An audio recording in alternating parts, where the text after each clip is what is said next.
Renesas Synergy ISDE how-to video, the RTOS configurator. In this video, we will show you and briefly discuss the RTOS configuration window. Every ThreadX-based Synergy project includes at least one RTOS thread and a stack of SSP modules running in that thread. The Threads tab is a graphical user interface which helps you to add the right modules to a thread and configure the properties of both the threads and the modules associated with each thread. Once you have configured the thread, the ISDE automatically generates the code reflecting your configuration choices. For any driver, or more generally any module that you add to a thread, the ISDE automatically resolves all dependencies with other modules and creates the appropriate stack. This stack is displayed in the Threads pane, which the ISDE populates with the selected modules and module options for the selected thread. If there is more than one module that can fulfill a dependency requirement, the ISDE prompts you to choose a module from a drop-down menu. The RTOS configuration window is important if you use an RTOS with your project. The window carries many attributes for configuration, and we will touch on these in the presentation. First, after launching E² Studio, we will start by creating a new project and select, in this case, the S7G2SK BSP, which doesn't include the RTOS enabled. On the BSP tab in the configuration window, we will scroll all the way down to the bottom and select the RTOS being used item, and select the ThreadX option. Now we will click on the Threads tab of the configuration window.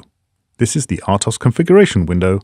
In here, we see an area to add threads, IP stacks, frameworks, and the objects like queues, semaphores, etc. The default view of the Threads tab includes a common thread called HAL/common. This thread includes the drivers for I/O control, I/O port, clock generation circuit, CGC, and the event link controller, ELC. The default stack is shown in the HAL/common stacks pane.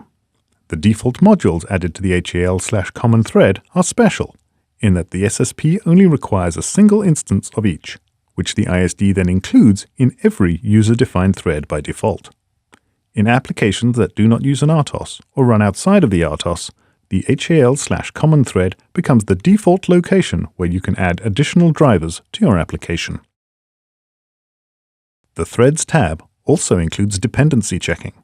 This means that if you are adding a framework or a hardware abstraction layer driver to your project, the user interface will prompt you with the requirements. We will start by adding a new thread here. The Properties window will be shown here for you to make changes that will be reflected in your code and operation of modules. In this case, we will edit some of the names before we start adding frameworks and/or drivers.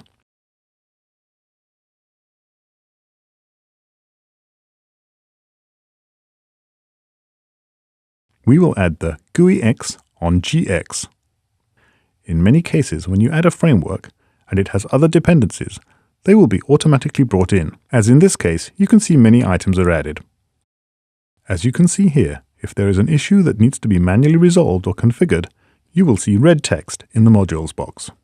Now if you click on that box, it will bring in the Properties window for editing this component.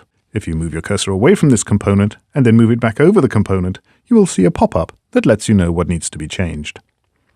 In the Objects Property window, you will also be able to configure many aspects of the framework or drivers used in the application.